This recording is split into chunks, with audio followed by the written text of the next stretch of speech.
Hello Year 7 Food class. This is Miss Farrell and we are going to be talking today about our new unit, Unit 3, Healthy Eating.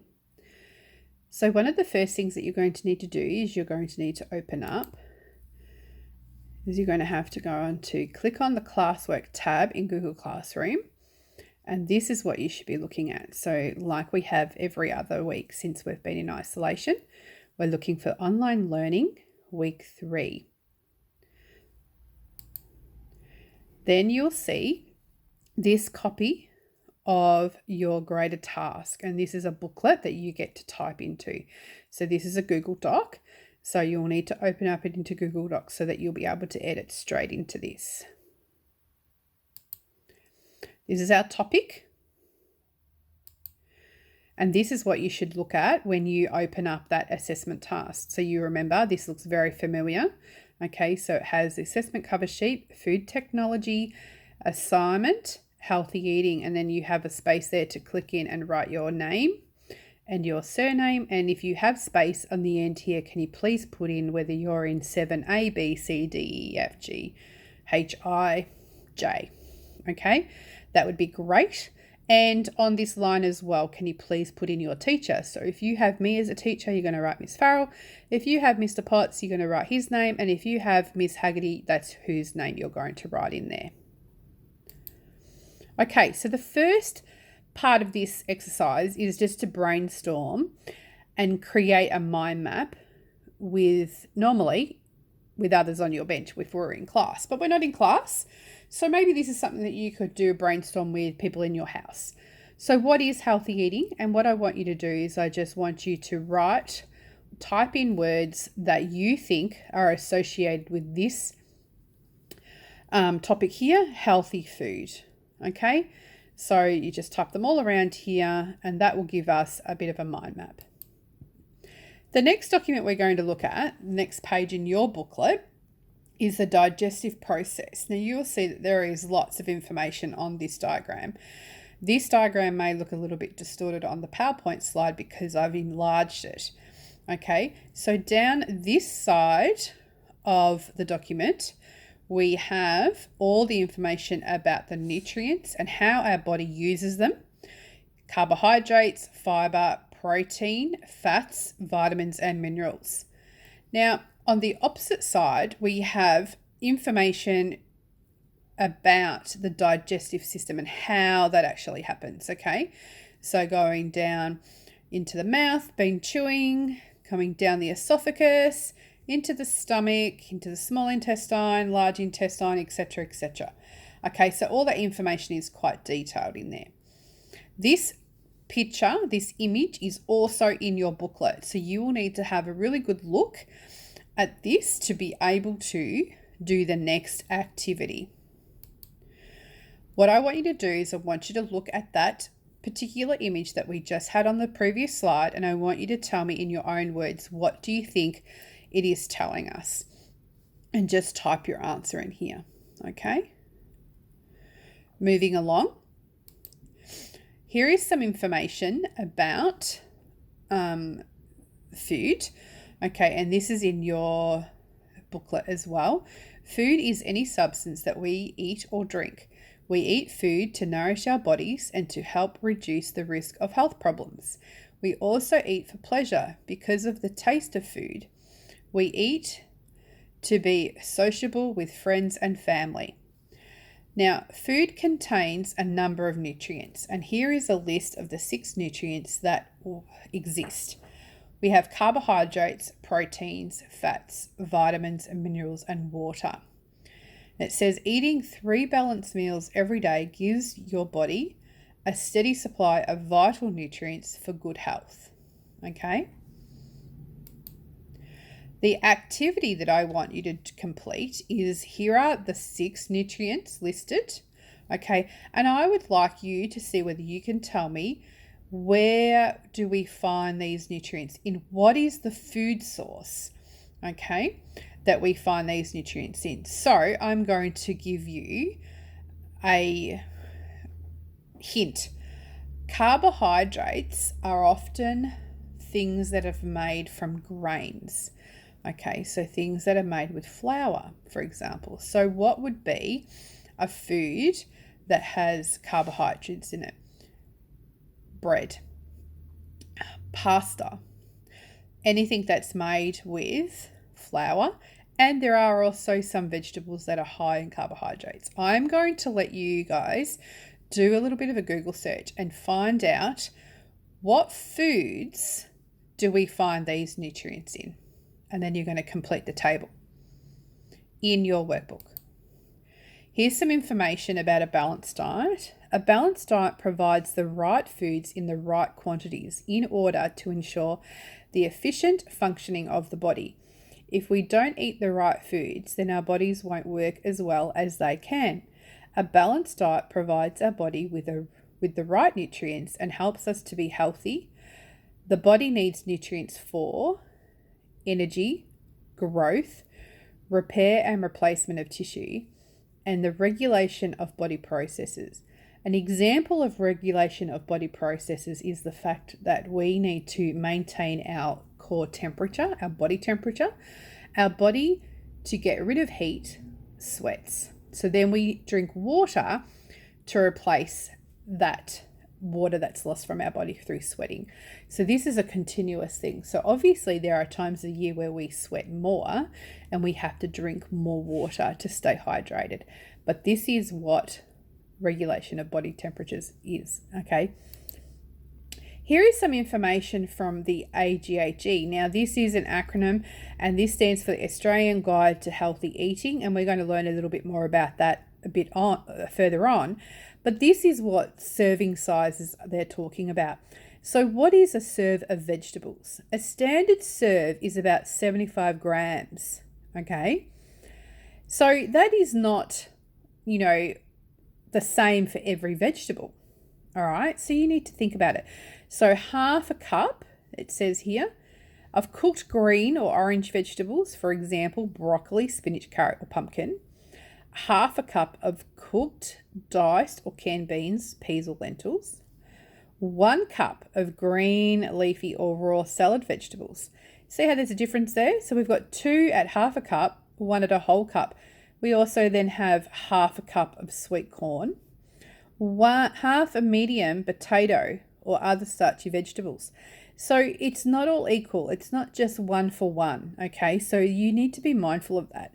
If we have a look over on this side, we have what is a serve of fruit. A standard serve of fruit is about 150 grams, okay? So 1 medium apple, banana, orange, or pear, 2 small apricots, kiwi fruits, or plums, 1 cup of dried or canned fruit.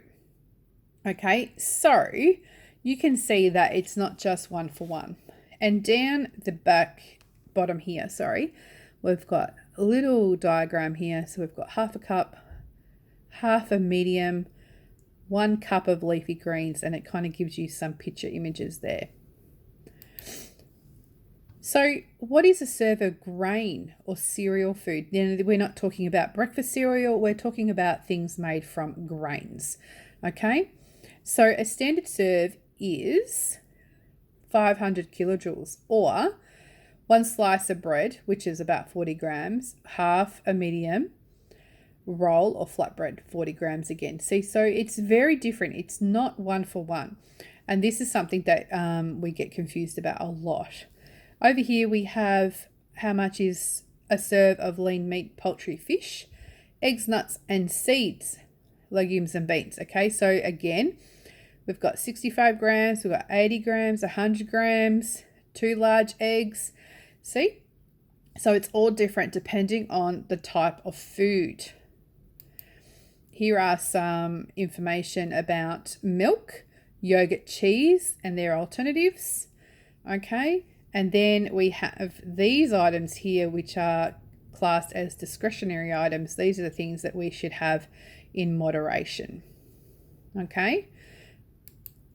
Activity. There are also healthy cooking methods. So cooking methods will impact the way in which foods healthiness affects our body. It affects their nutritional value. Okay, so this is saying the way in which food is cooked can can contribute to its overall unhealthiness. For example, deep frying fish compared to oven baking it. The amount of oil food is cooked in has a huge influence on its nutritional value. So what I want you to do is I want you to think about all the cooking methods, and I want you to tell me what you think a healthy cooking method might be. Okay? So you might need to do a little bit of a Google search on that as well. Now you're going to answer these questions in your booklet. Then we're going to do a little bit of reflection on the information that we have just learnt about. So you're going to name three nutrients we get from food. So remember there are 6, you only have to name 3 of them. List and define 3 key terms or vocabulary from the readings and or diagrams. So what do you think the 3 key terms or vocabulary are going to be? And then the last question is a 2-part question. Make sure you remember to answer both A and B. What might happen if you have a poor diet and never exercise? That is question A. B, what are the short-term outcomes of that? And are they different to the long-term outcomes? And that is for answer B. Okay, here we are looking at the Australian Guide to Healthy Eating. And this is a huge poster. And again, it's a little bit distorted, but I think you can read it fairly well. Remember, there is another copy in your booklet. Okay. So what I want you to do is I want you to have a really good close look at this diagram. Okay. And we have obviously different sections. Sections are noted in different colors. We have stuff outside of the circle. And what I want you to do is I want you to write and type in underneath this diagram in your booklet the 10 things that you notice about this poster. Okay? What is it telling us? What is significant and what do you see? And this is just telling you here, tell me 10 things you notice about the Australian Guide to Healthy Eating. And you can just type them underneath the image in your booklet. Here is some more information on the next page of your booklet. And this is talking about food selection models and the Australian Guide to Healthy Eating. Food selection models are tools that people can use to select the types and sometimes the quantities of the various food that the body needs to function properly. There are a number of food selection models in Australia and around the world. I want you to think about this question. Do you think the food model for Australia is the same as for Italy? Why? Why not? The Australian Guide to Healthy Eating was developed in 1998 for the Commonwealth Government Department of Health and Family Services. The guide is intended to reflect the multicultural nature of the Australian population. It also aims to encourage everyone to eat a variety of foods from each of the key food groups. The Australian Guide to Healthy Eating. Looking at the diagram of the Australian Guide for Healthy Eating, we can see that there are 5 different sections of the plate or pie diagram. The size of the segments of the plate is an indication of the amount of these foods we should consume daily. 80% of the food we should eat should come from plant foods, breads, cereals, rice, pasta, noodles, vegetables, legumes, and fruit. 20% of the food we eat should come from animal foods or non-animal substitutes, milk, yogurt, cheese, meat, fish, poultry, eggs, and or nuts and legumes. The sometimes or in small amounts foods are extra foods that should only be eaten occasionally. The AGHE also promotes a consumption of plenty of water. The activity that you need to now do in your workbook is answer these 4 questions. Who created the AGHE? What does the shape of the food model suggest to us? How is food divided in this food model and why? And why are there groups of food outside the food model? Some of you will be able to remember some of this information from your health class, and that is absolutely fine. This actually concludes the end of part 1. Please do not go any further than this section. I do not want you to be working on the design brief part of this task yet. We're going to continue on with this next week. So all you need to do is complete the activities up to this point. Thank you, and I wish you guys all well. Bye for now.